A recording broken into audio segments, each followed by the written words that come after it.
MG Bethelma, des actualités uniques, dynamiques et renversantes dans le journal TV. INA, plus raffiné que jamais. ITA, huilerie industrielle de Tamata, Isacham Tel Suluajiv. Vous présente Nivava. La fagina Arapasalaman, Tsara Kaltao, Azampisena Mnandjich. Les minoteries de l'océan Indien. Manulchano Nivavo.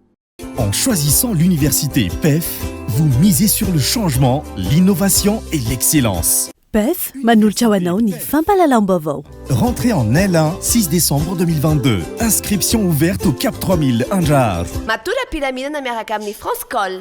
Manulchano Nivavo.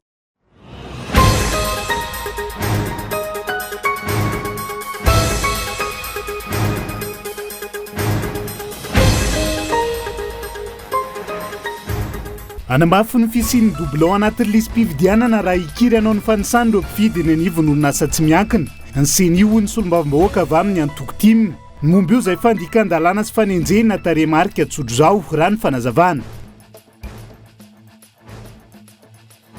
Tsy mbola nanasa ny vondrona Eoropeanina amin'ny fanaraha-maso ny fividianana amin'ny taona ho avy. Ny fitondram-panjakana hatreto ho sarotra araka izany ny fametrahana ny iraka mpanara-maso ny fividianana avy amin'ny vondrona Eoropeanina. Raha toka akaiky ny fimpitona vao andefa ny fanasana ny fitondram-panjakana. Nivadika famonoana olona tamin'ny fomba feno abibiana ny disadisa mpianakaviana tany amin'ny distrika ny Vondrozo. Commune Andaka na telo mianaka no novonoana ary nodorana ny alohany nangalarana ny omby. Ahina ho misy trangana pesto amin'ny distrika n'Ankazobe, nisy ny tranga efa nalefa natao fitiliana eny anivon'ny Institut Pasteur amin'izao fotoana izao, raha nitatitra ny mpitsabo tompon'andraikitra avy any an-toerana. Mpitsoponenana maherin'ny roanjato no mbola mitsoka ao anatin'ny ranomasin'i Italia efa ho 20 andro izao, ary mbola ao anatin'ny asambon'ireo ONG SOS Méditerranée izay fikambanana iraisan'ny pirenena miaro ny zon'olombelona. Ny antsy prian'izay.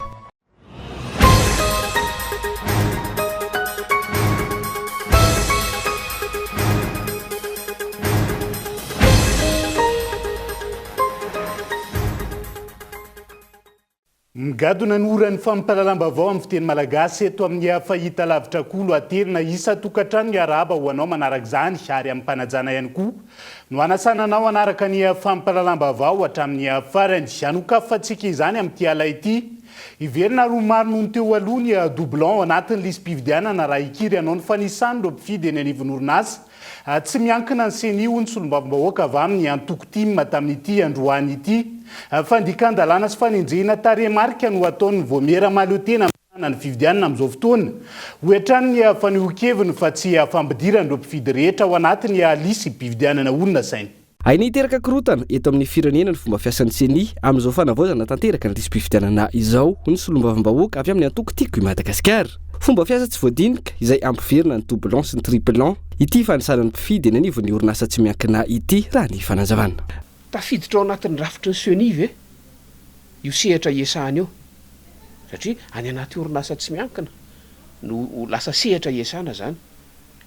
Any anatin'ny orinasa anankiray nefa misy olona mety misoratra any amina faritra hafa mihitsy, fokotany amina faritra hafa, miasa eto Analamanga izy, mety etsy Ambatomboravava izy mipetraka, efa faritra Itasy zany. Ilay fokotany misy an'ilay orinasa ve no iasana iaingana anaovana an'ilay fandrafetana le lisitra amin'ny fotoana io, sa ilay fokotany tsy hita maso any ananina fa fanambarana ataontsika hoe sur l'honneur hoy ny fomba fiteny ataon'ilay olona isoratra anarana fotsiny hoe za dia ponina amin'ny fokotany ary amin'ny faritra Analamanga dia amaly ve ny tompon'andraikitra hoa fa izany no ampiasana tablety, le tablety ary nge tsy ampy ary ny tablety ange fokotany no resahana amin'ny tablety fa tsisy resaka orinasa. Maro ny fomba fiasa manaraka ny lalàna ahafahana mampiditra ireo mpifidy ao anatin'ny lisy-pividianana raha ny fanazavana hatrany ary tokony ampiantso fiaonana amin'ireo erivelona rehetra ny seni raha mila hevitra sy fiara-miasa ho fanatsarana ny lisy-pividianana. Fa vao mainka mampitombo ny fifampiahiahina izao fanapahan-kevitra irery tanterahan'ilay vaomiera amin'ny sahana fividianana izao. Tsy ny ampitombo ny isan'ny mpifidy angeny tokony hamay fa ny atafiditra mpifidy rehetra ao anaty lisitra tsy mitovy zany raha lay isa telo tapitrisa fotsiny no ezahana enjehana ho vaovao ao anatin'ilay lisy mpifidianana tsy anaiky an'izany tsika fa ny tanjotsika de hoe ireo zay tsy mbola ao anaty lisy mpifidianana ka tokony ho tafiditra ao de ampidirinao raha ohatra tsy ampy ny tsirikevitra na ny sosikevitra voarain'ny seny aleo mifampiresaka aleo hifampizarana le izy de averiko ihany fa fanatsarana ny amin'ny fampiasana ny rafitra efa misy rehefa tsy tiana hovaina hatramin'izay de io no atsaraina sy tsy afaka hivona amin'io zay ny tokony atao fa ny akoatr'izay de vao mainka ampitombony elanelana misy eo amin'ilay fifampatokisana na tsy fifampitokisana eo amin'ny vahoaka sy mpisehatra araka ny fifidianana sy ny tompona andraikitra eo amin'ny fifidianana antoko politika firaisamonim-pirenena mpisehatra amin'ny fifidianana maro no efa samy nanambara fa fandika an-dalàna sy fanomezana vahana ny osoka ity fanisanany mpifidy eny anivony orinasa tsy miankina ity izay kasainy ny seni ho tanterahana fa tsy nanana fahavononana tamin'ny fanavaozana tanteraka ny lisy mpividianana ny seni hony teo anivony antoko HVM tamin'ity androan'ity any ka lasa tontony fanatanterahana ny asa amin'izao fotoana izao ankoatra io mandika ny voalaza ny lalàna ihany koa ny voameram-pirenena maleo tena amin'ny sanany fividianana manoloana ny fifanarahan'ny-piara-miasa nataon'izy ireo sy nivondry ny orinasa tsy miankina ka anaovana ny fanisana ny mpifidy eny anivony orinasa amin'izao fotoana izao Henri Florian ankoatra ny antotanisa izay hita fa mbola latsaky ny 100,000 mandeha ny nosy ihany no voalaza fa voasoratra ao anatin'ny fanavaozana tanteraka ny lisy mpifidianana sy ny rejisy mpifidianana nasionaly ankehitriny tsy nanana fahavononana hanao ity asa ity ny seni hoy ny sekretera nasionaly ny antoko HVM androany manaporofy izany ny goragora sy ny asa izay tsy mandeha araka ny tokony ho izy misy amin'izao fotoana izao seni tena voamporofo amin'ilay processus zay tanterahizareo amin'izao fa tsy nivonona mihitsy ny hiatrika n'ilay fikarakarana fifidianana indrindra moa zany makasika n'tilay refonte na fanadiovana tanteraka ny lisy mpifidianana ity satria zao ny antony gaga ihany zay hoe fa maninona ny seni no miala ao anatin'ny cadre légal satria raha ny voalazany décret mametraka ny fomba fanatanterahana n'ilay fanadiovana tanteraka ny lisy mpifidianana dia mametraka fa eo anivon'ny fokotany no tokony ho atao ny fanisana ny mpifidy izay tokony ho atao anaty lisitry registre électoral zay moa zany mbola namafisana hoe tsy niomana mihitsy ny seni hiatrika ny fanadiovana ny lisy mpifidianana dia manaporofo ny zavatra misy zao fa tena kitoto ao anatina gaboaraka tantenaka mihitsy ny fipetra izay tokony takiny lalàna tokony ho izy mapetraka ny seni nefa manahirana ihany le izy makivy ndray fa mijoro ihany moa zay manakena mba hahafahan'ny seni miverin-dalana satria io no antoka ahafahantsika mametraka fifidianana madio mangarahara ary enkeny rehetra fandikan-dalàna ankitsirany no asehony seni manoloana ilay fifanarahana amin'ny firisona ny fanisana ireo mpifidy eo anivony orinasa tsy miankina hoy hatrany ireo antoko politika nanaovana fanadiadina tokony ny rafitra efa misy no hatsarena ny fomba fiasany fa tsy ny famoronana zavatra vaovao izay mifanipaka amin'ny voalazany lalàna hanome vahana indray ny osika sy ny alatra ao anatin'ny lisy mpifidianana ny firosony seni anisan'ny mpifidy eo anivony orinasa tsy miankina izay hita mazava fa tsy manara-dalàna ihany koa raha ny fanehoan-kevitra ireo firaisamonim-pirenena io zany tena miteraka ayahy tokoa ayahy satria ny liste électorale zany sy zay rehetra mahakasika ny fifidianana dia zavatra sarobidy ka ahoana moa zany ny afahana mahazo antoka fa tsy ho hisy osoka io raha ohatra ka orinasa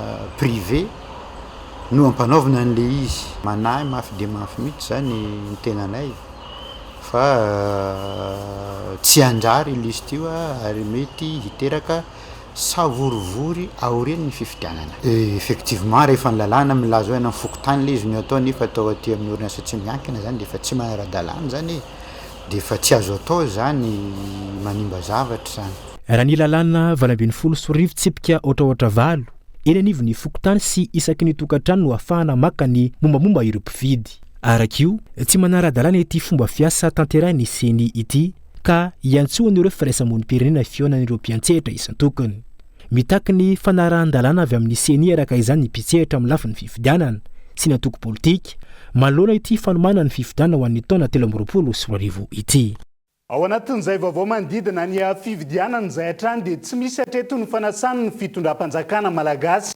ny vondrona eropianina ho amin'ny fanaraha-maso ny fividianana ho amin'ny tona ho avy hoy ny masovoa ny vondrona eropianina androany ho sarotratra ikarak'izany ny fametrahana ny hiraka manara-maso ny fividianana avy amin'ny vondrona eropianina raha toka akaiky ny fepotona vao andefa izay fanasan'izay ny fitondrana malagasy raha ny fanazavana trany mirana Clara.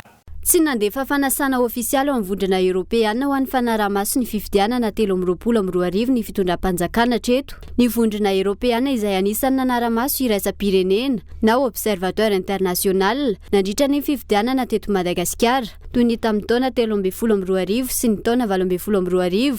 Alors sur ce sujet raha ny makasika izany mbola miandry ny fanasana ofisialy avy amin'ny fitondram-panjakana izahay volana vitsivitsy izay efa nisy ny fifanankalozana ny arahana tamin'ny filoham-pirenena naneo ny faniriany anasan'ny vondrona eropeana amin'ny fanaraha-maso ny fividianana izy na izany aza arakaraky ny mahatompotra ny fotoam-pividianana no mahasarotra ny fanenjehana ny fotoana amin'ny fametrahana ireo ilaina rehetra amin'ny fanaraha-maso ny fividianana satria misy ireo fitaovana lojistika takina amin'izany.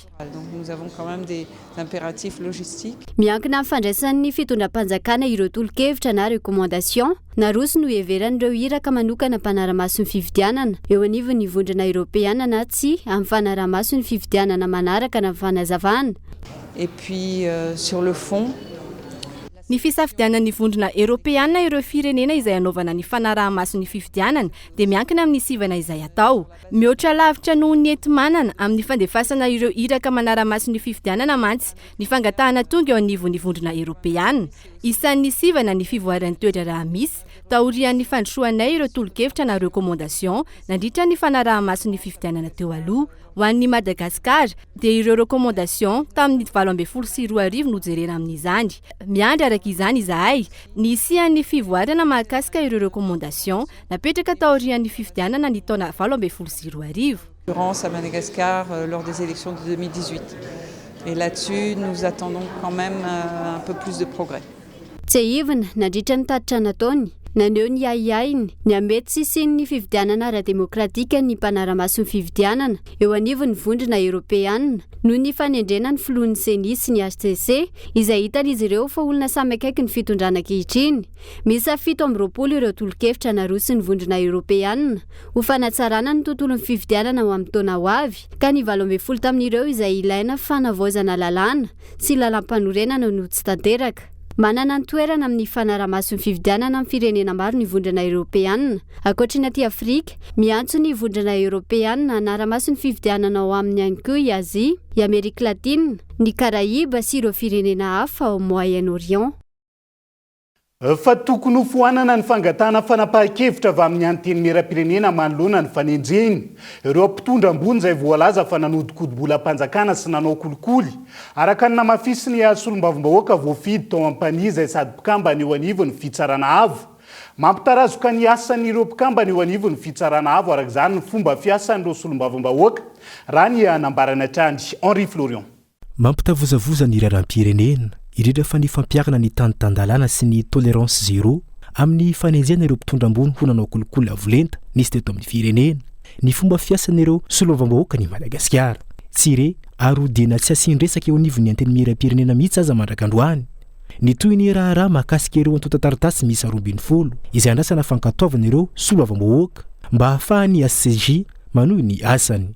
Efa vitan'ireo mpikambana rehetra mandrafitra ny haute cour de justice ny asany raha ny fanazavany ity solombavam-bahoaka ity fa ny eo anivon'ny anteny miram-pirenena no sakana amin'ny fanohizana ny asa. Raha ny mpitsara rehetra any izahay moa zany solotena any amin'ilay fitsarana izahay raha ny asany dia efa vitany ny asany andraikiny amin'ilay any amin'ilay ratsa-pitsarana zany any amin'ilay fitsarana avo amin'ny endriny fitsarana fa lay paikady lasa mandeha aty amin'ny anteny miram-pirenena no mikatso amin'ilay hoe tsy feno foana ny fehitrisa zay raha za moa zany raha iresaka an'iny dia tsy solombavam-bahoaka indray amin'iny fa efa ary amin'ilay resaka mpitsara zany zahay raha amin'ny raha io dia isaky mandeha tia ny tokony ho hitohizan'ny fanadiadinana andraisana ny hevitry n'ireo solombavam-bahoaka dia mikatso foana zany hoe tsy ilay rafim-pitsarana any no mampikajo azy fa ny aty amin'ny anteny miaram-pirenena tsy mamenatra milazan'izay ina ny antony na ninona no tsy tratratrona ny fietrisa move matahotra itsara iroso amin'ilay fanadadiana ny solombavam-baoaka. Isan'ny sosikevitra narosony ny tokony hanesorana ny fangatahana fanapahan-kevitra eo anivony anteny miaram-pirenena manoloana ny fanenjena ireo mpitondra ambony izay voalaza fa nanododikodim-bolam-panjakana sy ho nanao kolikoly. Sy fantatra move misy finiavana mihitsy tsy andeha itsara zay de lohan'ny lalàna zany de ny de justice zany atao move tokony esorina any amin'ny anteny miaram-pirenena lay fahefana anao jazavy zay fa lasa sakana indray ny anteny miaram-pirenena amin'ilay fitohizana raha rehetra eny anivon'ny ACJ zany rehetrarehetra zany tarikevitra amiko atao fa tokony isy zany hetsika goavana atao ety amin'ny anteny miaram-pirenena tsy maintsy amoahany heviny momba n'ireny raha rehetra reny satria lasa miteraka hoe avela tsy maty minota ny olona zay manana raharaha eny anivon'ny fitsarana. Mipetraka ny fanontaniana tsy laharam-pahamehana ve ny fanenjehana ireo avotandroka mpanao kolikoly sa inona marina no tanjona tian'ireo soloavambahoaka ho apetraka. Raha ny hita tatoato misy amin'ireo soloavambahoaka raha teo no mialokaloka amin'ny fananany ny immunité parlementaire hanika mandika lalàna sy manao kolikoly izay efa iarahan'ny vahoaka rehetra mahalala. Andrasana araka izany mety toy ny raharaha mahakasika ity haute cour de justice ity. Fa tsy mbola hita mivaingana hatramin'izao ny fiantraikany fanatrehany Madagasikara ny fivoriam-be mahakasika ny fiovan'ny toetrandro ohatrizay hono teo anivon'ny Alliance Voargasy na manatrika izany isan-taona aza ny filohan'ny pirenena ny Fadimby tsy ny fitakinany vola mitetina $100 miliara ihany koa no nandrasana tamin'ny lahaten'ny filoha fa ny asa mivaingana taon'ny Madagasikara amin'izay fiarovana ny tontolo iainan'izay. Tafiditra ao anatin'ireo firenena 10 izay marefo noho ny fivavavan'ny toetrandro i Madagasikara amin'izao fotoana izao. Vokatry ny fahasimban'ny tontolo iainana miseho no amafisiny filohan'ny Alliance Voargasy androany fa tsy tokony ilay fitakinany vola $100 miliara isan-taona tokony alohan'ireo firenena manan-karena amin'ny firenena mahantra iaran'ny vokatry ny fivavavan'ny toetrandro no ambetandresaky ny filoha Andry Rajoelina nandritra ny lahateny izay nataony omaly tao anatin'ny fivoriam-be mahakasika ny fivavavan'ny toetrandro fa ny politika ny fanjakana malagasy amin'ny fiarovana izany tontolo iainana izany. Ny saina izany dia izao tsy mitaky vola fotsiny tokony atao any fa zay zany atao amin'ny firaisamon'ny pirenena dia mihevitra ny hoe tokony manao seho hita masontsika momba ny ady amin'ity fandripahana ny zavaboary sy ny tontolo iainana de Madagasikara zay tsy ampy mihitsy amin'izao fotoana izao. Ny teny mihitsy filoham-pirenena tany hoe asa no atao fa tsy tokony ho kabary hoe passé à l'action zany amin'ny azy amin'ilay lalany hoe famoaham-bola moko fa tsy famoaham-bola loatra fa tokony misy be da be zany mihetsika azo atao tsy mila vola eto amin'ity firenena ity. Efa tsara aloha ny fanetanana ny olona amin'ny resaka fambolekazo dia efa nisy koa moa zany resaka afo iny zany zay firaisamon'ny pirenena dia anometanana foana amin'izay lafiny zavatra zay fa eo amin'ny resaka fampiarana ny lalàna mahakasika ny tontolo iainana kosa toko dia tena latsa-danja mihitsy tsika eto ary tsy ohatrany hoe tsy misy mihitsy le finiavana politika satria mazana rehefa zay ato amin'ny Alliance Voargasy amin'ireny afirana zavaboary sy tontolo iainana ireny dia amin'ny akapobeany misy olona ambony foana na voatendry na voafidy ao ambadika ao. No amafisiny hatrany fa tokony ezaka goavana apetraka eto amintsika ny fampiakana ny lalàna ho an'ireo izay manimba sy manapotika ny ala. Tokony ho asorina ihany koa ny immunité parlementaire an'ilay soloavambahoaka tratrany dika lalàna mahakasika ny fanapahana hasy sarobidy farany teo mba hipetrahany fampiaran-dalàna ho an'ny tsirairay. Ny resaka solombavambahoaka teo izay atao amin'izao moa zany ny fitsarana fa zay dia mangataka mihitsy ny ilevena ny immunité parlementaire ny député iny sy ampiarana azy zany ny famaizana tokony ho izy satria misy afera mitovy amin'ireny tamaroatsetra relaxé misy afera mitovy amin'iny tetsitosy hatrany antala nisy emprisonnement ferme na 20 taona dia tsika ave dia tsy ampitovy ny fampiarana ny lalàna eto amintsika fa tena mahazendana zany tsy fampiarana ny lalàna eto amintsika. Zay ny tena zava-dehibe amin'ny lafiny tontolo iainana amin'ny akapobeany. Zava-dehibe ho an'ny firenena indrindra fa toa an'ny Madagasikara ny fiatrehana ny fivoriam-be mahakasika ny fiovan'ny toetrandro tahaka izao izay antenan'ny vahoaka fa hakany mpitondra fanjakana lesona ahafahana miaro ny ala sy ny zavaboary eto amintsika. Trangam-piarahamonina fa ny amin'ny distrika ny Vondrozo kosa indray nivadika famonoana olona tamin'ny fomba feno abibiana ny disadisa mpianakaviana atao amin'ny distrika ny Vondrozo. Commune Andakana raha ny fampitambavao voaray avy any an-toerany. Telo mianaka no novonona ary nidorana ny alohany nangalarana ny ombony izy ireo. Ialana tsiny moa ho an'izay rehetra mety hotohina amin'ny sary ao anatin'ity fanadihadiana manaraka ity. Telo mianaka no nisy namono tamin'ny fomba feno abibiana ny alahady teo tao amin'ny Fokotany Andemaka, commune Andakana, distrika ny Vondrozo. Disadisan'ny mpianakavy sy valifaty no ny antomboan'ny olana eritaona lasa izay ary efa no heverina ho ny ravina raha ny fitantarany fianakaviana azo tamin'ny Antsoatarby. Tampoka ny alahady teo tokony tamin'ny 7 alina andiandela maro no niakatra an-tanàna. Tonga tao anatin'ny tokantrano le izy telo mianaka ireo zany le dahalo zany rehefa tonga mitabataba. Fa tamin'io le dahalo zany tsisy ny teny fa ny tena hoe ny joko ny vonono izy telo mianaka ireo. Dia ohatran'izao zany le izy ny ratsan-tanan'le zazakely tapahany eo ambanin'ny kibony eo ny tsindromony amin'ny antsy. Le rambantoa ny vozo ny tapahany. Le ranga ny tifiriny amin'ny basy. Dia ny tratrany dia avy eo ny rasarasainy tamin'ny antsy. Rehefa avy eo dia nampidiry ny tao an-trano araky le position nahitana azy izy efa maty io zany nalahatra zareo le izy telo mianaka ireo.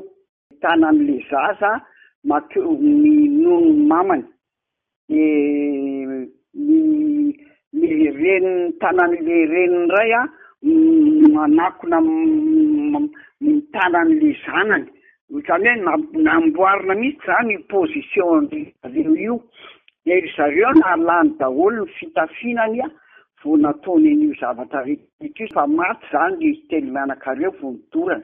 Omby misy 470 sy fitaovan-tsarobidy tao an-tokantrano no lasandreo andian-dahalo. Rehefa niala tao amin'ny tokantrano voalohany, nifindra tamin'ny trano tsy lavitra teo indray ireo olon-dratsy ka namono olona roa hafa tamin'ny fomba feno abibiana ihany koa sy naka omby misy 4. Nandeha ny fanarahan-dia saingy tsy hita ireo dahalo. Andro vitsy taty-aoriana niverina ny enina tamin'ireo omby. Mpanao asa ratsy izay niavany ihany no ambady raha ny ayay hatreto noho izany mety ho valifaty tamin'ny zavaniseho eritaona lasa izay ho iatran'ny faneho-kevitra. Satria raha dahalo izy tsy napodiny mihitsy ny omby fa ireo olona ireo ny vonony avy ny tapatapahana ny vonona ny tifirina basy dia nidorana. Zay ny pirofo hoe tena abobiana. Nalainy gendarme natao ankety izy zany dia io kozay io zao no mitantarany rehetrarehetra hoe naninona izy no afaka teo le dahalo mbola tsy nirehitra be ny afo satria mbola teo le dahalo zany naninona izy no afaka naka le bokon'omby tao. Satria zany ireo dahalo ireo tsy tonga teo anaon'izay akta zay fa nisy naniraka. Ary ao anatin'izay olona niran'izay ity kozay ity. Dia mivady aman-tanaky le kozay io ny 2 andro melona alefa niala tao. Eo am-pelantanan'ny mpitandro ny filaminana ankehitriny ny raharaha. Ao anatin'izay trangam-piarahamonina izay hatrany fa hiazo any Morondava vetivety sika ao anatiny dia fanadihadiana manaraka ity olona 4 no tanànamponja manoloana ny raharaha nahafaty zazalahy iray tao amina hotely lehibe iray tany an-toerana ny alahady lasa teo. Voamarina ho fanolanana no nahafaty ity zaza enitaona ity ary nininana tsipy tao anaty dobo filomanosana ny vata mangatsikany atao rian'izay. Mirana Clara.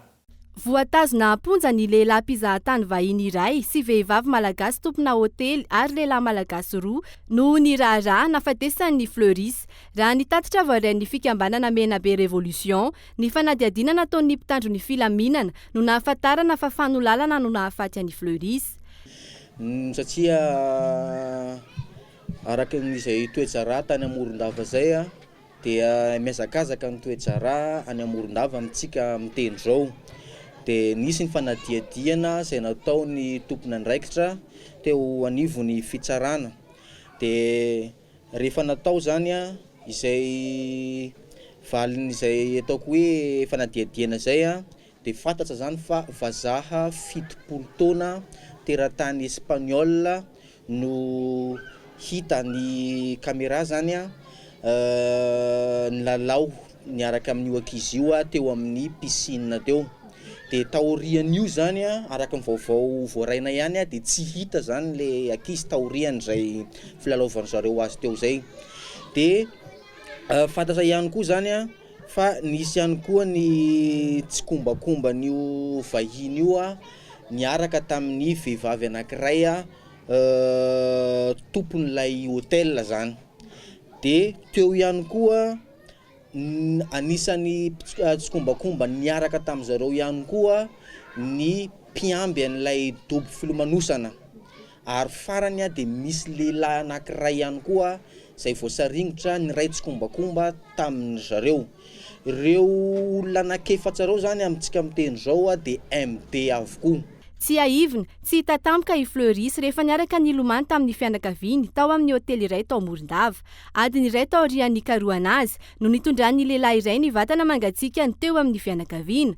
Tao anatin'ny dobo filomanosana no nilazan'ity farany no nahitany ity zazalahy ity. Raha no heverin'ny fianakaviana fa sepitry ny rano no nahafatesan'ity zaza ity, ny fizahana nataon'ny mpitsabo no nahitana fa voaolana izy. Ary izany fanolanana izany no nitarika ny fahafatesany. La fomba vao hafa kosa indray dia nohavaozan'ny vondrona Filatex izay miara-miasa ny commune Antananarivo renivohitra. Ny EPP tsy andrefa Nambojanahary niova ny endrika anatiny sy ivelan'ny sekoly amin'izao fotoana izay mametraka azy ho isan'ireo sekolim-panjakana tsara indrindra eto an-drenivohitra. Omby ny tanàna izay nanatrika ny fotoana tamin'ity androany ity. Fanavaozana izay tafiditra ao anatin'ny responsabilité sociétale any vondrona Filatex. Onona saina. Niova endrika ny EPP andrefa Nambojanahary taorian'ny asa fanavaozana no tanterahan'ny vondrona Filatex sy ny commune Antananarivo renivohitra. Ankoatry ny fanomezana ireo fitaovana isan-karazany enti-mandrato fahalalana avy amin'ny groupe Filatex, nolokoana sy natao anintona ireo mpianatra ihany koa ny rindrina. Ny asan'ny tanterahan'ny groupe Filatex teto amin'ity sekoly ity zany izay mariako moa zany fa sekoly fahaefatra iasan'ny groupe Filatex eto Antananarivo renivohitra.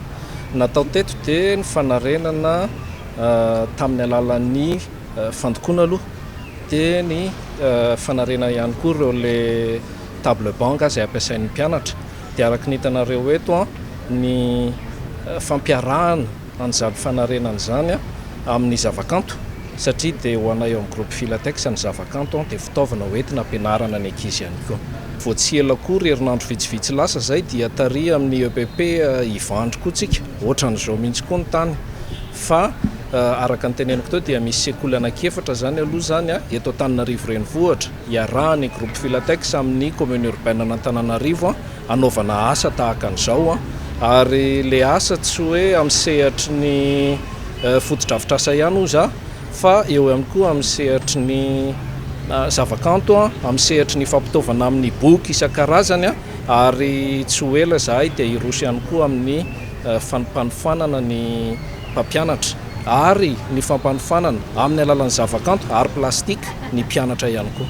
Ankoatra ny fandrisihana ny ankizy hianatra, endriky ny tanàna ihany koa ny fotodrafitrasa toy izao hoy ny ben'ny tanàna Antananarivo na Andriatsitohaina. Zava-dehibe araka izany ny fikajiany ny tsirairay azy.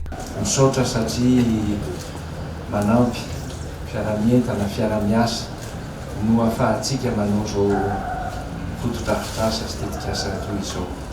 Misy fotodrafitrasa maromaro ary EPP maromaro mbola hotokanantsika amin'ny taona EPP vaovao fa mahafaly ny tena no mahita fa tsy adino ny EPP taloha. Fa matoa tale indrindra ianareo rakizy karakarao kolokoloy ny EPP tsy misy manana sekoly ohatranareo eto Antananarivo ary filazaina raha eto Madagasikara misy ny EPP vaovao fa ny tsara tale ohatr'izao raha mantsy Notokarana androany ny EPP andrefa Nambojanahary taorian'ny fanavaozana ny tanterahana. Nanatrika izany ny ben'ny tanàna Antananarivo renivohitra sy ny filoha jenerali ny vondrona Filatex. Ny fianarana ny lova tsara indrindra hoy ny tompona andraikitra teo anivon'ny vondrona Filatex antony hanoanan'izy ireo hatrany ity sehatra ity. Dia izay ihany koa no entintsika misendy vetivety ao anaty adoka fohy ny ahama kasikana trangana peste ao amin'ny distrika an'Ankazobe. Eo ihany koa ny famaroan'ny trangana kere amin'izao fotoana izay isy fanadihadiana isokatra ihany koa. Hoy teo anivon'ny Bureau national misahana ny loza Voajanahary sy ny Tandindondoza rehefa avy eo no anaratsika izay.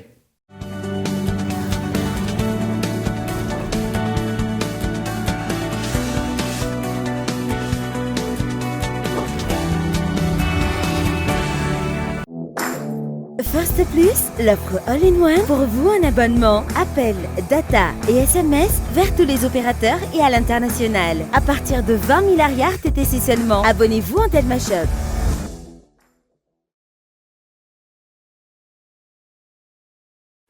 Ina dia vita amin'ny soja voafantina mba hampatsiro ireo karazan-tsakafo karakarainao. Ny menaka Ina dia ahitana oméga 3 sy oméga 6 ary ara-pahasalamana no notrikaina entin'ny soja. Ina ilay menaka manome tsirony nahandronao isan'andro.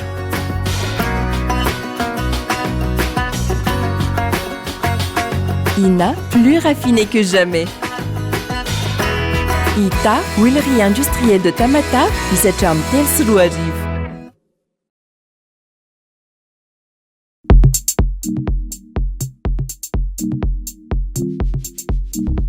La farine ara-pahasalamana, tsara kalitao, azo ampiasaina amina andro rehetra. Vokatra vita malagasy ary hitanao eny amin'ny mpanjara rehetra. Tsy oela ny lafarina sy le pain amin'ny lanjany 1 kilao.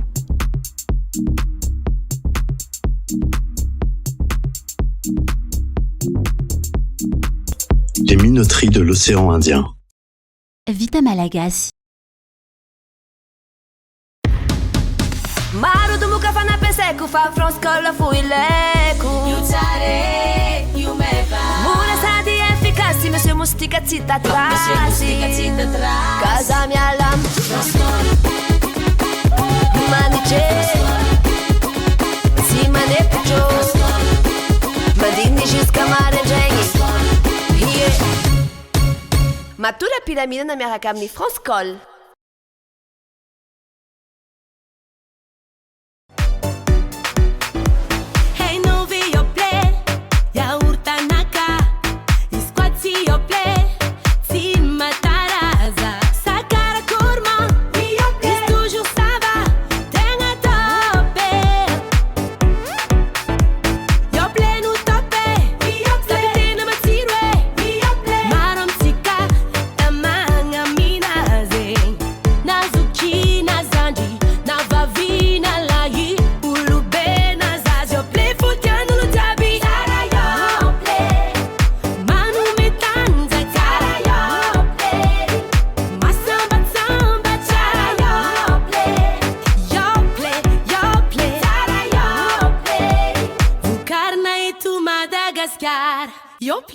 Zanaka yaourt. Andramo ane, hitanao eny ampivarotra mahazatra anao. Ary azonao jifaina manomboka amin'ny vidiny 700 ariary monja. Yoplait, tsiro ifampizarana. Yoplait.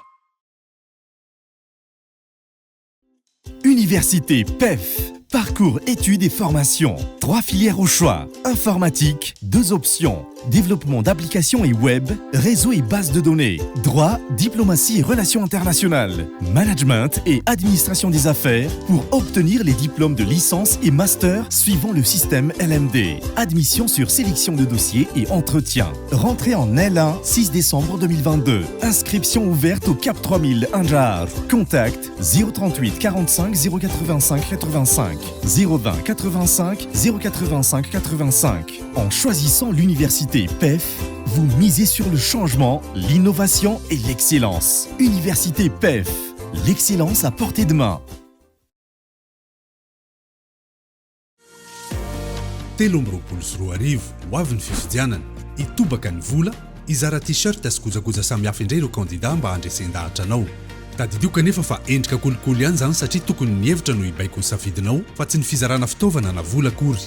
Izany indrindra no ilaina ny lalàna mametra ny fandanimbola sy mitaky ny fangaraharahan'ny loharanimbolan'ireo kandida mandritra ny fampielezan-kevitra. Ndao isika hiara-ndresy lahatra ny tompona andraikitra mba hanavao ny lalam-pifidianana mifandraika amin'izany. Fotoana ho an'ny fiovana famindry zao mba ho fifidianana lavitra ny kolokolo no ianantsika amin'ny 13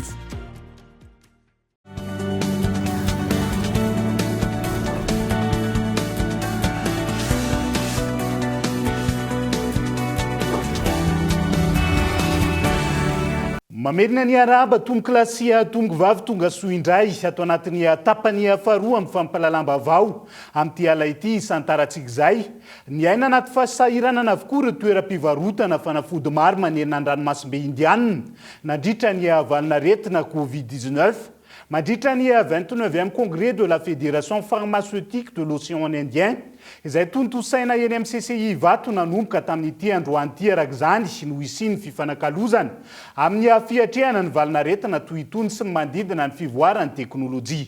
Mandritra ny zakabe ny fédération isha pharmacienne eto amin'ny ranomasimbe indiana no nizarana ireo pharmacienne trakefa tamin'ny niatrehana ny valanaretina covid-19 eo ihany koa ny fifampiresahana ny lesoka izay mila arenina ao anatin'ny tontolon'ny fivarotana fanafody. L'association pharmaceutique de Maurice souhaite ny fikambanan'ny farmasiana ao amin'ny nosy Maurice dia manantena fa hitondra fahalalana izao kongresy izao ary fotoana fisian'ny fianana amin'ireo mpisehatra amin'izany ao anatin'ny ranomasimbe indiana fotoana hanarenana ny lesoka rehetra tamin'ny teo aloha izao fotoana izao et de nous préparer pour l'avenir. Trano hoe manodidina ny 10 no nandray anjara tamin'ny zakabe ary misy 17 ireo farmasiana avy ao amin'ny nosy Maurice, telo kosa no solotena ny Comores. Tsy mitsahatra mivoatra ny asehatry ny siansa sy ny fikarohana amin'izao ka mivoatra araka izany ihany koa ny tontolon'ny fanafody. Les pharmaceutiques ont une importance capitale. Zava-dehibe amin'ny fivoaran'ny traikefananan'ireo farmasiana ny fisian'izao kongresy izao. Ankoatra ny fifanakalozana eo amin'ny samin'ny farmasiana mandritra ny fianana toy izao no ahitana ireo fanafody vaovao. Raha ny fantatra tsy mitrahatra ny mivoatra ny fikarohana amin'ny resaka fanafody amin'izao trahatra mivoatra arak'izany ihany koa ny traikefa mila ananan'ireo farmasiana ary mandritra ny atrikasa toy ireo no ampitana ny fivoarana vaovao iraisam-pirenena. Une formation continue pour les confrères et cela est d'une importance capitale. No totosaina androany ny 29e congrès de la fédération pharmaceutique de l'océan Indien izay natao teny amin'ny CCI vato aorian'ny fampiofanana maha-farmasiana tsy maintsy mbola manaraka fiofanana hatrany ireo farmasiana na efa navita 7 taona taoriany nazahoana ny baccalauréat. Ny APM na ny association des pharmaciens de Madagascar no mikarakara izany ary tafiditra ao anatin'ny fiofanana aorian'ny fianarana izao zakabe izao. Fa ina ho misy trangana pesta ao amin'ny distrika Ankazobe amin'izao fotoana izao. Misy tranga efa nalefa natao fitiliana teny anivon'ny Institut Pasteur amin'izao fotoana izao raha ny tatitry ny ampitsabo tompona andraikitra any toerana. Efa voafaritra ao anatin'ny kitapom-bolan'ny commune Antananarivo renivohitra ny hoentomanana amin'ny fanadiovana ny tanàna sy ny fakana ireo fako eny anivon'ireo dabapako isan-taona. Tsy maintsy nasimpanovana izany no ny fiakaran'ny viditsolika hoy ny ben'ny tanàna antony nahatonga ny fivangongon'ny fako tamin'ireo toerana sasany teto an-drenivohitra. Toy foana ny ezaka satria na ny fitaovana ny camion tena tsy ampy ary indrindrindra ny hita zao satria nisondrotra ny vidin'ny solika ka raha budget mitovy miena 700 zany ny fandendehana ny camion eraka Antananarivo. Manohy ihany izahay ny ezaka indrindrindra mandritra nyity volana ity alohan'ny hatongavan'ny orana satria hiditra amina fotoana tena manahirana ho an'ny commune ny fotoana manomboka amin'ity volana Desambra ka hatramin'ny volana Mars ity ny orana eo ary mitombo be koa ny fako. Ny olana moa io fako mitombo io ny eviny avy any amin'ny olona tsy mandohetra mikasika amin'ny fako fa tsy maintsy mifameny eo zany ny hetra azonay amin'ny olon-kafa mba ahafahantsika manadio any tanàna. Iverina amin'ny laona ny fitaomana ireo fako eto an-drenivohitra hoy ny ben'ny tanàna ary isy ny lamina manokana apetraka ho fiatrehana ny fahavaratra. Fanamafy ny ezaka sy ny asa fanadiovana ny tanàna ny eo anivon'ny fiadidina ny tanàna ny Antananarivo renivohitra mialohan'ny hidirana ao anatin'ny fotoam-pahavaratra amin'izao fotoana izao. Isy ny lamina vaovao apetraka hisorohana ny fivangongon'ny fako ny ben'ny tanàna tamin'ity androan'ity izay anitanana ny rehetra ny fanarahana ny lamina isan-tsokajiny ao anatin'izay onona saina. Anisan'ireo faritra nahitana trangana pesta betsaka hatramin'izay ny distrika Ankazobe no ity faritra ity midadasika ka mety trangana dorotanety matetika izay antony mampiakatra ny voalavo mitondra ny aretina. Misy ny trangana pesta atody tarimo na pesta bubonique efa mampiayay amin'izao fotoana. Araka ny enombelombelo moa dia anisan'ny antsoina hoe distrika foyer pesteux ny distrika Ankazobe. zany hoe ao anatin'izao fotoana izao moa zany le antsona hoe saison de haute transmission mihitsy a dia toy ny mahazatra anay isataona dia ataontsika hoe miantrana ambavabafy ny ekipan'ny SDSP Akazobe amin'ny fiatreana izay mety ho trangana peste izay. Raha amin'izao fotoana izao aloha zany a dia tsy mbola misy ny cas confirmé a. Ny ataonay fotsiny dia rehefa misy ahiahina dia manao ny investigation rehetrarehetra dia manao ny prélèvement zay azo atao a dia mandefa azy any amin'ny Institut Pasteur satria izay moa no procédure anaovana confirmation fa mety ho trangana peste. Anisan'ny faritra voamarina nahitana trangana peste ny distrikna Akazobe sy Ambatolaona. Zazavavy kely 7 taona no voamarina fa tratran'ny peste atody tarimo tao amin'ny commune Ambatolaona, distrikna Manjakandriana. Tratra rapitaona ny fitsaboana azy ka avotra soamatsara ity farany. Voafehy ihany koa ity tranga ity ka tsy nisy hatreto ny tranga hafa voamarina tao anatin'io commune io raha ny tatitra. Ankilany andrasana ny valin'ny fitiliana mikasika ireo tranga mampiayay tao amin'ny distrikna Akazobe amin'izao fotoana. Fa iazo an'ny distrikany Kongo vetivetsika ao anatin'ity vaovao manaraka ity.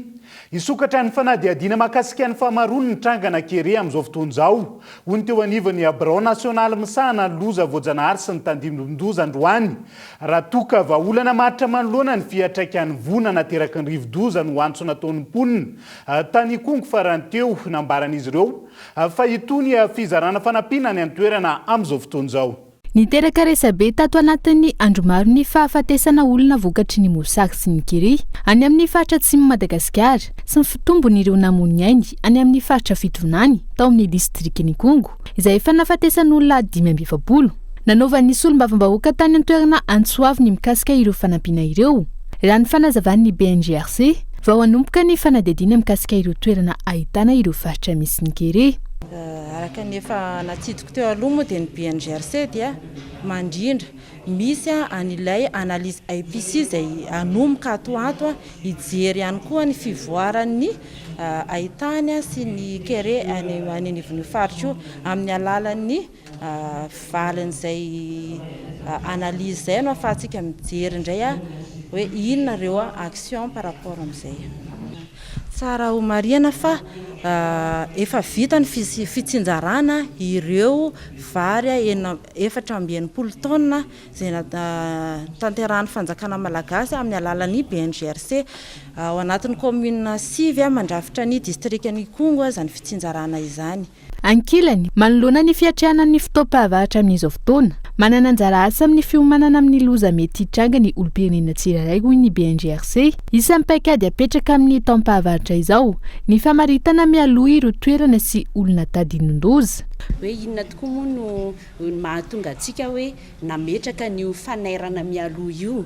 Ny tanjona aloha dia ny mba tsy hisian'ny olona maty maro dia misy fandraisana andraikitra le système d'alerte précoce teo fantarina daholo aloha hoe inona daholo ireo tandindondoza misy. Izay moa le système d'alerte précoce fantarina ireo loza ary rehefa fantatra le izy dia inona ny fisorohana atao mandritra an'izay. Raha tsy teny fotsiny izao tsika ohatra hoe ny famantarana ny loza dia ny fanaovana étude andreo bassin versant ohatra. Eto manerana ny Madagasikara dia efa nojerena daholo ireo toerana izay misy an'ireo tandindondoza ireo. Rehefa fantatritsika ny fisian'ny tandindondoza fantarina ihany koa ireo olona tandindondoza na ireo toerana. No tanterahina androany ary haharitra 2 andro ny fanavaozana ny drafim-piantrehina ny loza sy ny tandindondoza izay niarahan'ny BNGRC sy ireo mpisehatra amin'ny fiomanana ny loza eto Madagasikara. Fa ina olana taminga an'ireo karazana varika eto Madagasikara amin'izao fotoana izao. Manoloana io ilaina ny fiarovana azy ireny hoy teo anivon'ny GERP na ny groupe d'études et de recherche sur les primates de Madagascar tamin'ity androany ity.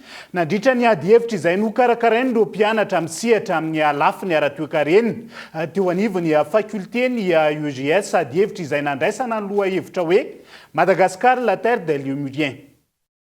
Isan'ny harena voajanahary mampiavaka ny Madagasikara ny varika amin'izao fotoana ahinanjavina ny 550 amin'izany noho ny fiovan'ny toetrandro sy ny fihazana tsokosoko ary indrindra ny fanimbanan'ny ala. amin'izao fotoana zao zany dia atahorana fahavelomindreo valiko ireo raha mbola mitoy izao fahampitian'izao tsy voatery hoe ny olona mianatra ny zavaboary any aty amin'ny université ary zay mahafaly amin'ity hetsika ataon'ny mpianatra ato amin'ny économie ity ny club ville tsy asina satria matetika taloha dia hoe mpianatra ao amin'ny faculté des sciences ihany tena manao izy ity tsia ny fampianarana zany fanabeazana amin'ny maha-olo-pirenena tokony ho tiany ary-pirenena satria vakoka zavaboary ndresahany eto ary ary-pirenena ndresahany eto tsika neka ny 10,000 biodiversité eto ambonin'ny tany eto amintsika misy azy areny zany raha vao miteny hoe lémurien zany dia Madagascar zay endémique dolidoly zanatany dolidoly misy lémurien ny États-Unis misy lémurien ny Europe fa avy ety reny ny habitat naturel na ny toerana voajanahary misy azy dia Madagascar.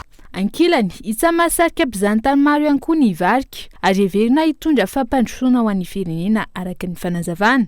Natonga anay karakarahan'ity conférence ty dia mba satria fantatra hoe lémurien espèce endémique Madagascar dia efa manomboka tadolany taminga ary zareo dia tianay ny olona mba hiaraka entana hiaro an'ilay lémurien satria lémurien tsy vitany hoe biby fotsiny zareo fa araka ilay nitenen'ny professeur Jonathan dia manampy be dia be amin'ny économie ny firenena le izy amin'ny resaka tourisme ohatra manana importance koa zareo amin'ny resaka écosystème araka ilay nitenenty hoe agent pollinisateur zareo dia mieritreritra zay hoe à partir an'ity conférence ty zany zay ny afaka sensibiliser olona be dia be tsy ny ao amin'ny économie ihany fa ny avy any amin'ny faculté rehetrarehetra ouvert au public le izy tsy ny atao akato ihany zany manatrika an'io fa ny olona rehetrarehetra zay liana amin'le hoe inona ny anjara asan'ny lémurien ahoana ny ataontsika mba ahafahantsika miaro ny lémurien inona ny action tokony atao anatin'izay. Tsy aivina maro ireo fikambanana firenena vahiny mamajo vola amin'ny fikajiana ireo faritra arovana saingy tsy misy fiovana ny zava-misy toa vao mainka aza miaripaka ny ala. Fa andefa horonan-tsary européenne sy horonan-tsary malagasy ho fanamariana ny hetsika festival de film européen eo anivony vondrona européenne horonan-tsary mahery ny folo no kasaina alefa amin'izany ka misokatra maimaim-poana ho an-daolobe. Isy ihany koa ny fandefasana horonan-tsary mahakasika ny zava-misy tany Ukraine ary arahana ady hevitra zany ho ny fanazavany ny mazovoany vondrona européenne tamin'ity androanyity. Ho fanamariana ny festival de film européen andefa horonan-tsary miisa 13 ny vondrona européenne maimaim-poana ary misokatra ho an'ny daolobe ny festival de film européen ary eo amin'ny Cinéparc Sambodivona no anatanterahana izany. Qui est de changement fondamental, je crois que l'Union européenne essaye toujours de montrer dans ses programmes. Ny vondrona européenne dia miezaka hatrany ao anatin'ity hetsika ity ao anatin'ireo film 13 ireo dia misy ny fiara-miasa amin'ireo firenena avy ao Europa. Misy ohatra ny film frantsay sy alemana, film roumain, italiana, espagnol fa maneho fa avy amin'ny firenena maro sy maro karazana ny asa famokarana horonan-tsary ao Europa. Fomba iray anehoany izay vokatra izay ity hetsika ity. Elle reste quand même très très vivace et c'est une façon de la mettre en avant. Isy ihany koa ny horonan-tsary ukrainiana ho fampahafantarana misimisy kokoa ity firenena ity mialohan'ny nisiany ady raha ny fanazavana arahana ady hevitra na débat izany horonan-tsary izany. Et c'est un film ity horonan-tsary ity dia maneho ny zava-misy ara-tsosialy sy ara-kultoraly ao Ukraine ny alohan'ny ady. Marina fa rehefa miresaka Ukraine dia tafiditra ao anatin'ny vaovao ara-politika kanefa fomba iray entina ampahafantarana ny mahakasika ny Ukraine ho an'ny daolobe ity horonan-tsary ity. De la société ukrainienne. Tsy aivina etsika karakarain'ny vondrona européana maneran-tany ny festival de film européen. Araka izany, isa-taona no misy ity hetsika ity eto Madagasikara. Ho an'ity taona ity, anomboka amin'ny 12 ny volana Novambra ho avy izao izany. Akoatra ny horonan-tsary avy ao Europa toy ny horonan-tsary Le Plan d'Amber izay novokarin'ny firenena ao Royaume-Uni, Les Écoliers novokarin'ny firenena Espagne, misy ihany koa ny horonan-tsary novokarina malagasy toy ny Confidentiel sy ny Quand les étoiles rencontrent la mer. Fa mahakasika ny sehatry ny famokarana angovo azo avozana kosa indray nofoanana ny etra lohan'ireo mpandraharaha amin'ireo fitaovana izay vokarina eto amin'ny tontolo ny famokarana angovo azo avozana raha nitatitra avy amin'ny tompona andraikitra avy eo anivo ny Premium Expo Compagnie androany tanjona amin'izany ampirosihan'ireo mpandraharaha hivelatra amin'izay famokarana ny angovo azo avozana izay eo ihany koa nitondrana vahaolana maharitra mahakasika ny olany herinaratra misy eto Madagasikara amin'izao fotoana izao. Niatra manomboka androany ny fanafoanana ny hetra aloha amin'ireo fitaovana izay vokarina mifandraika amin'ny angozo azo avozana. Tanjona amin'izany ny hitondrana fampiroboroboana ny famokarana herinaratra eto an-toerana entina mamahany olany herinaratra amin'izao fotoana. vaovao tsara aloha angambany hoe vaovao aingana dia hoe foanana daholo ny taxe rehetra mahakasika amin'ny produit-ana énergie renouvelable sy produit ny énergie renouvelable rehetra zany foanana ny taxe rehetra zany hoe zany zavatra zany zavatra anankiray ahafahan'ny énergie miroborobo eto amintsika mazava ho azy manamora ny fidiran'ny entana rehetra eo amin'ny sehatry ny énergie zany le izy dia zay ngamba ny zavatra tena hoe tsy kely fa lehibe ao anatin'le izy efa misokatra ho an'ny olon-tsotra zany ny fanafarana resaka herinaratra eto Madagasikara fa tsy ho atao ana entité zany na ohatr'izay ihany fa efa misokatra ho an'ny olon-tsotra ny afaka manao azy. Maro araka izany ny tombontsoa azo avy amin'ny fitrandrahana ny angozo azo vaozina isan'izany ny famokarana herinaratra izay isan'ny mamany olan'ny fahatapahan-jiro.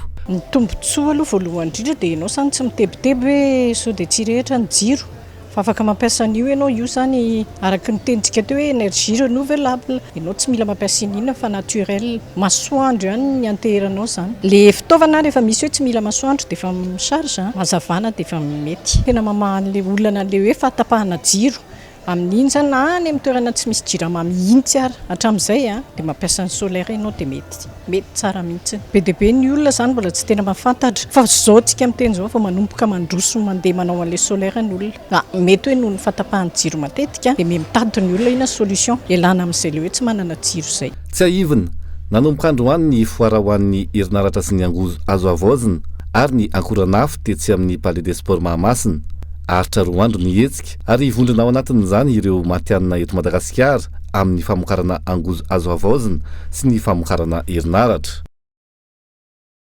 Lafombavao hafa kosa indray dia nanomboka androany ary tsy farana raha tsy ny faraika ambin'ny folo ny volana novambra zao nihetsika journée scientifique iarahany Alliance Française andavamamba sy ny mpiara-miombona antoka aminy hetsika natokana hanomezana torolalana ireo mpianatra eny anivon'ny lycée mahakasika ireo asa mifandraika amin'ny taranja siantifika moa ity hetsika izay karakaraina eny anivon'ny AFT andavamamba ity. Ambany tany tanora malagasy misafidy sy miditra amin'ny lalam-piofanana amin'ny taranja siantifika amin'izao fotoana eto Madagasikara.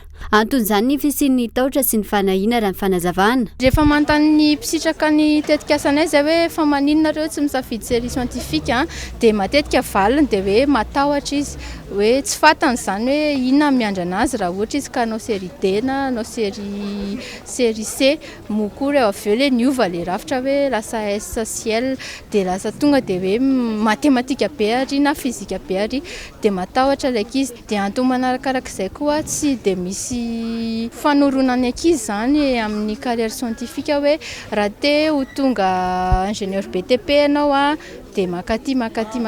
Hatreto tsy ampy ny fitaovana entina mampiatra ireo teoria ianarana amin'ny taranja siantifika ato amintsika ka isan'ny sakana tsy ahafahan'ireo tanora mivelatra. Ankilany nanomboka androany ary tsy farana raha tsy ny faha-raika ambin'ny folo ny volana novambra ho avy izao nihetsika journée scientifique iarahan'ny Alliance Française sy ny AXEMAD hetsika mifantoka amin'ny fifandraisan'ny siansa sy ny nomerika ny fiovaovan'ny toetrandro ary famelabelan-kevitra ataon'ireo orinasa misehatra amin'ny siansa mikasika ireo asa mifandraika amin'ny taranja siantifika izay safidiany ireo tanora.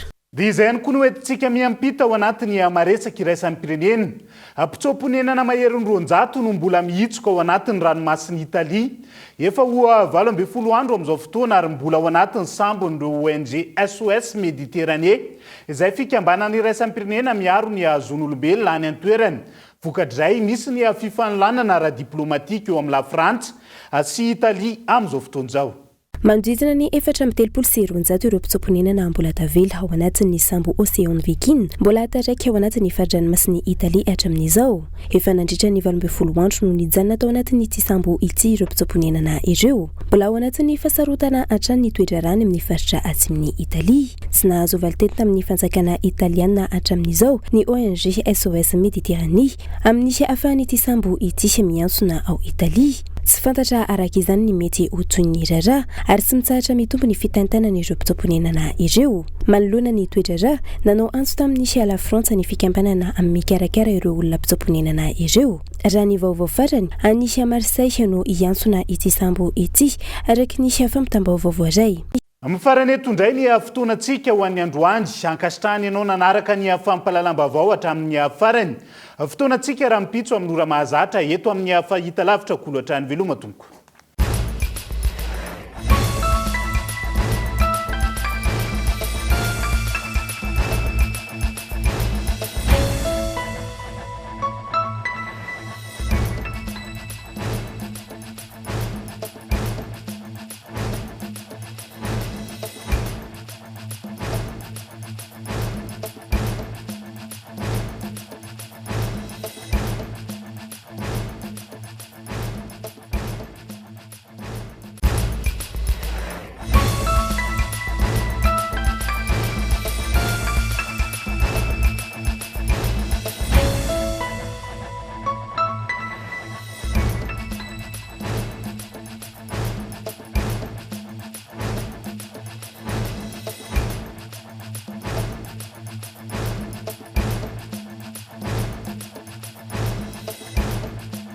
Atura pyramide namiaraka amin'ny Francecol. Vous a présenté Ny vaovao.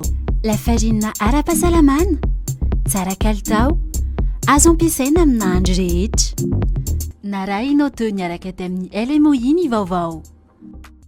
En choisissant l'université PEF, vous misez sur le changement, l'innovation et l'excellence. Narahinao teo ny fampalalam-baovao niaraka tamin'ny PEF. Rentrée en L1, 6 décembre 2022. Inscription ouverte au Cap 3000 Andjar. INA, plus raffiné que jamais. ITA, huilerie industrielle de Tamata, Isacham Telsruariv. Vous a présenté Ny vaovao. 5G Batelma, des actualités uniques, dynamiques et renversantes dans le journal TV.